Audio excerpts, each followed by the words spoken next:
এত রাত্র করে আমাকে যে এই কাজটা করতে হবে সেটা কখনো আমি ভাবতেও পারিনি। হ্যালো এভরিওয়ান, আসসালামু আলাইকুম। দেশ এবং প্রবাসের সকলের জন্য অনেক অনেক দোয়া এবং ভালোবাসা রইল। আশা করি আল্লাহর রহমতে আপনারা সবাই ভালো আছেন। আমিও আপনাদের দোয়া এবং ভালোবাসা নিয়ে অনেক ভালো আছি। রাত বাজে 11টা। সেই সময়ে আমার ছেলে বলতেছে আমার এখন তালের পিঠা খেতে মন যাচ্ছে। আসলে এই তালের পিঠাটাকে এক একজন এক এক দেশে এক এক রকমের নাম বলে। আসলে আমি আমাদের দেশে বলে তালের পিঠা, তো আমি তালের পিঠাটাই বলতেছি।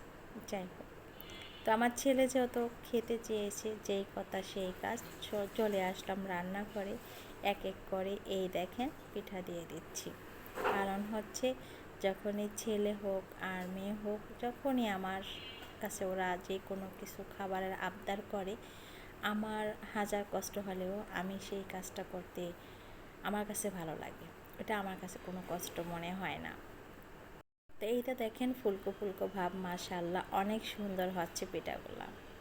আর এদিকে কিন্তু আমার ছেলে তো একেবারে লাফাচ্ছে।